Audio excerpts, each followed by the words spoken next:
Good afternoon guys. I-share ko lang yung nangyari dito sa battery pack ko. Kahapon, hindi na siya hindi siya nag-charge. So tiningnan ko sa application kasi naka-Bluetooth naman tong tong BMS na 200 ampere ko na Dalian brand. Yan.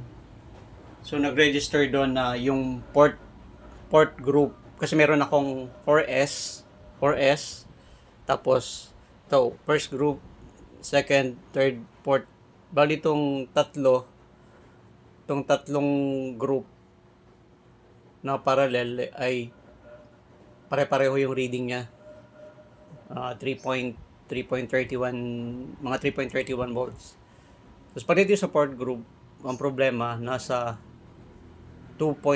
Parang 2.3 volts lang.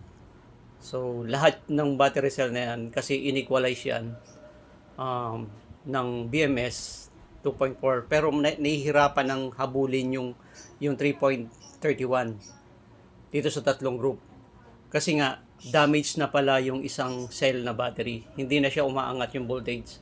So, nami-maintain niya lang yung 2.4 or no. So, ang result, hindi nagcha-charge. So, buti na lang naagapan ko.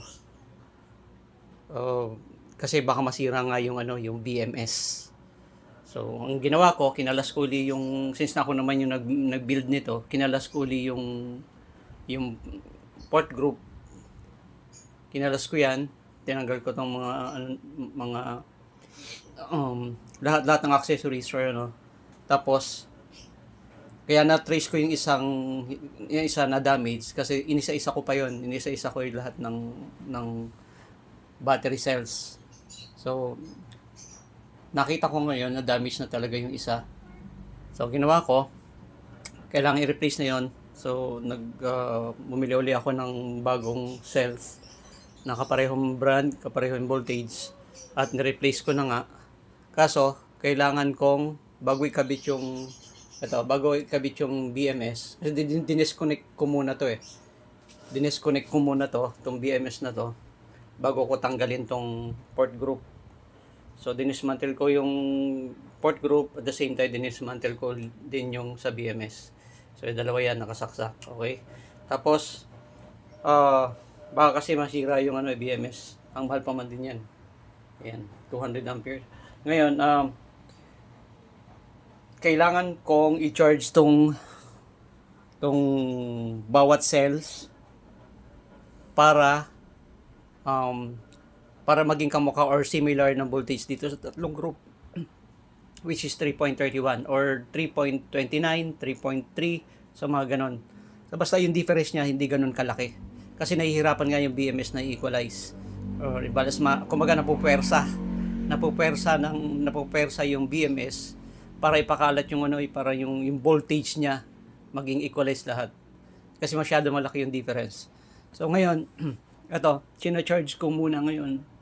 Bumili ako ng share ko lang din tong binili ko online na 3.2 volt charger.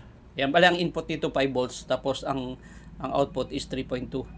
So, ayan, sino-charge ko muna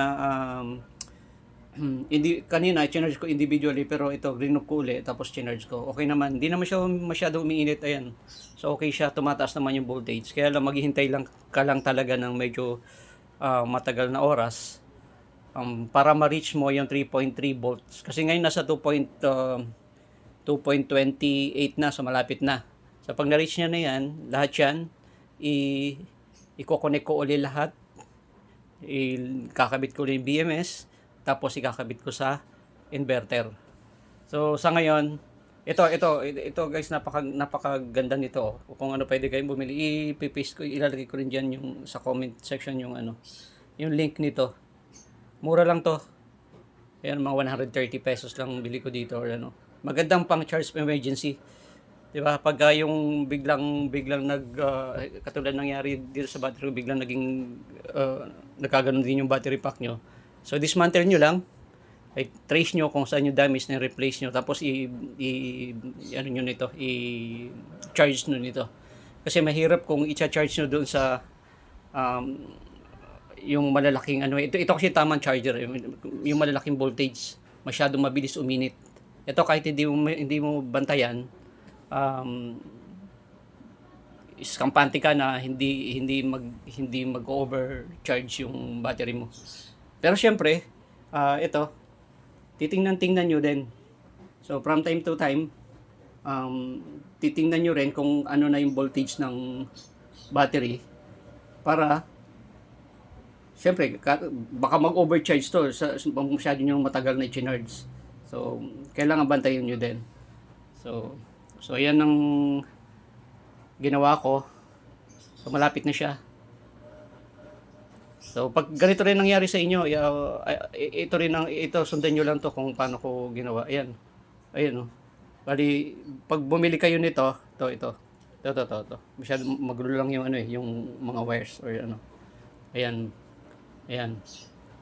Pag bumili kayo nito, may nakakabit diyan sa dalawa na ano ba 'yun? Parang kasi pang ano to charger ng drone eh. Ngayon, putulin nyo lang, pinalitan ko lang ng alligator clip. Ayan alligator clip. Red and black para hindi nakakalito. So, para i-clip mo na lang. Tapos dito, may protection na rin dyan. Mayroon na rin dyan, no? Yung may charging protection na rin dyan. Kita nyo may ilaw. Naka-USB type siya. So, maganda siya. Ayan. So, kailangan lagi kayo may handang ganyan. Kasi hindi niyo alam kung kailan mangyayari yung ganitong nangyari sa akin doon sa battery pack nyo.